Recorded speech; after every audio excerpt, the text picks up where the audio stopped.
Hello everyone and welcome to my latest video. This one is going to be a kit building video. I think I haven't done any kits for a while. Been doing a lot of reviews lately. Just before I start, I want to say thank you to everyone who's been watching the other videos. There are now over 2,000 views on the channel, which is really great to see. So thanks to everyone who's been watching those. As I say, it's time to get back to doing some other things rather than just reviews. So today I thought I'd go through building this N-Gage Society kit with you. It's a N-Gage Society kit NGK006 kit for a GWR Lowmac, code Loriat K. It's quite an interesting prototype because in fact only one of these were actually ever built.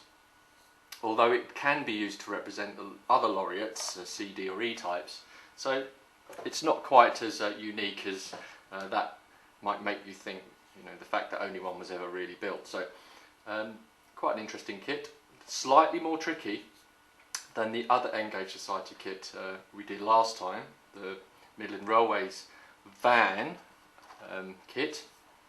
There's a little bit more to do with this one, partly because you don't have a complete Pico chassis with it. You have to build it up. Tools you're going to need, well, the usual stuff really. You're going to need glue, sharp knife, check you've got a good sharp blade in that, files, any things to remove any flash, tweezers are always helpful, and also for this kit you're going to definitely need some micro drills. This is in order to open up the holes for the buffers, which you have to actually add on to this kit. So first thing to do, just open this very attractive little black box that it comes in. You get some packing material, which we'll remove, a set of instructions, quite detailed instructions on how to build the kit, plus a diagram of how all the parts go together, including details of later on when you want to put the decals on, lettering on, where it all goes. As you can see, it's a Lowmac kit, which is a kind of well type wagon, which would be used for loads, all sorts of things, cars, tractors, things like that could be transported on this. And because obviously it's a well type, you had more clearance for things like bridges. Put the instructions aside and then look at the parts. There are two sprues. For some reason they seem to have given us two wagon floors, buffer beams, there are vacuum pipes, these are side panels, and in this little bag some very small parts. Let's get the reflection off of that if I can. There are wheels, there are couplers, the buffers, and also the axle bearings, and these have to be pushed into the sides of the wagons for the wheels to sit. So you know the drill by now. The first job is obviously to remove these pieces from the sprues and give them a check over, clean up as necessary. So just start by doing that. So just running our eyes over these sprues, just identify the parts. This is obviously the wagon floor, buffer beam here with the holes for buffers, vac pipes, this is the wagon side. These are coupler pockets here, vac pipes, and this is brake rodding here. And this is also a side strapping, this long piece here. Now there's one thing about this kit, you have to put the couplings in these housings and then attach the housings to the bottom of the wagon floor. When you do it as built, they don't have the flexibility to lift a long way to enable you to do uncoupling. So if you want that facility, you need to modify either the wagon itself or the coupling, and that means removing a small section of it. It shows you how to do that in the instructions here. Open up. You have to either remove the top part of the shank of the coupling or the bottom a little square off of the bottom of the buffer beam so that the coupling can rise. That's not going to be necessary for me, so I'm just going to build it as is, but I'll get on now with just taking these off the sprues and checking them over. So it's nothing particularly unusual about removing these. Obviously you can snap them out, some pieces you have to cut out. As usual, please make sure you're careful with this sharp knife. Do it on a cutting mat and make sure your blade is really sharp. Make it a lot easier to remove the pieces. I'll just get on with this and then I'll have a look at them and see if they need any cleaning up.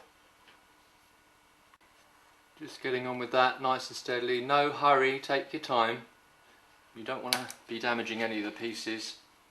I say some can be snapped out, but often you find if you cut them out it saves you a little bit of time later because you don't have to do quite as much cleaning up. But there will be some tidying up to do with these pieces.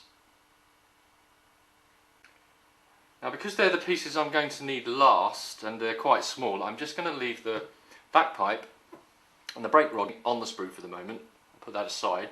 I am going to need it later, but it just means less small parts on the bench here. So let's get on with the second sprue. Make sure you hold them firmly as you're cutting. It's much safer.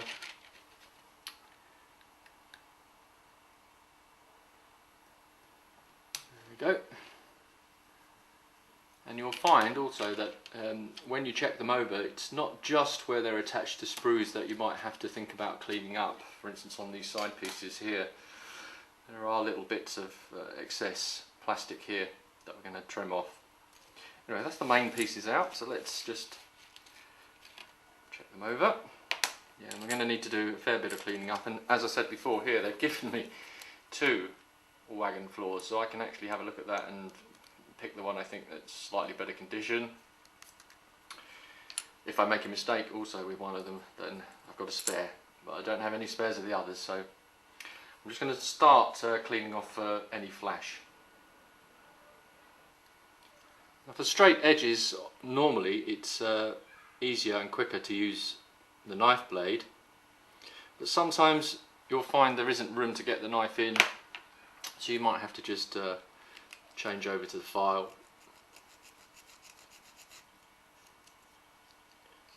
In smaller areas or on the smaller pieces.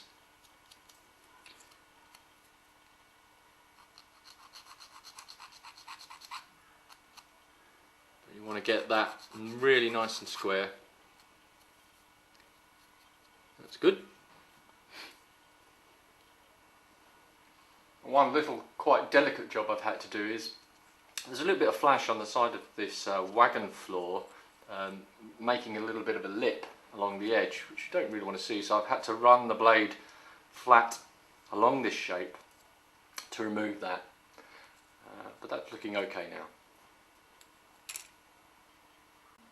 And these side pieces you have to be particularly careful with. They're extremely thin and liable to snap if you're rough with them, or if they bend too much as you're trying to file or cut them. So fix them, hold them very firm. If you need to file near the end, then hold it near the end, don't hold it in the middle or it'll move and snap. I'll just carry on with these.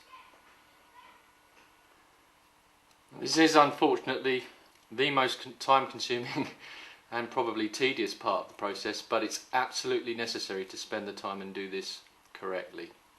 So persevere, take your time. You can always do a bit, come back to it, but it's really important you don't try and carry on build the kit without doing this first.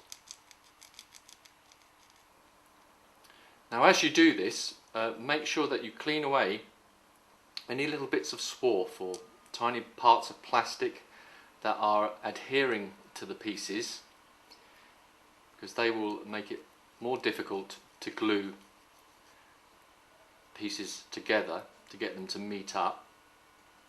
The other thing is you might be seeing on the camera here and there bits that look like they might be excess pieces that need to be trimmed off. It's actually just a different colour because where they've been cleaned and trimmed, they tend to go lighter in colour, so it's slightly a trick of the camera. So for instance, this end piece here on the camera might look like it needs some more trimming, but it doesn't. It's nice and clean. It's just that this end is now a lighter grey because I've trimmed off some of the excess plastic. I'm nearly finished. Well, there are all the pieces now cleaned up and ready to be used. So it's assembly next, and the first job we're going to do is we'll need to open this and get the couplers out. We're going to fit the couplers in the housings and then pop the housings onto the underside of the floor and just check their level. Okay, so I'm just test fitting these pieces. This is how they go together. Just to check the coupler and the angle of the coupler, and I think that is a little high. Just looking at it there. So I'm going to have to make a very small modification. I'm just going to shorten the pin very, very slightly by filing it away a little bit, and then I'll come back and show you it just before we glue it. Well, by a combination of filing down the pin a little bit, and also what I've done is I've thinned the top of the coupler housing a little bit, I've now got it square. And it's really important now when we glue it that we get it centre to the wagon body, wagon floor, and as far back towards the centre as you can go. And what you want to do here is you just want to put a little bit of glue around the housing. You don't want to put it anywhere near the coupler. Okay, so just checking that's centred. I'll glue that up. Tiny dab of glue at the back there. Hold it in position. Check it's centred. Yep, that's good. And just hold it for a few seconds till the glue starts to set. I'm just going to get on with the second coupler, and once again I'm going to need to make some small adjustment. I've just checked it, so I'm going to thin the coupler pocket down a little bit, and what I'm doing is I'm just filing the back, the part that attaches to the bottom of the wagon floor, filing it a bit thinner.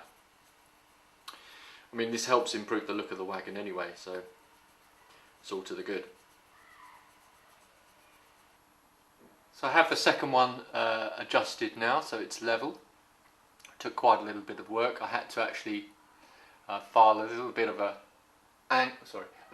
angle at the back of this coupler pocket because of the way the floor of the van is shaped, just so I can get it square and get the coupler square. So now position it as before.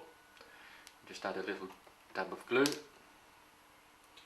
A tiny bit at the back here, just to start holding it. And while that's setting, I can just slightly adjust it, hold it back towards the centre of the wagon, and now I'll just hold it while it goes off.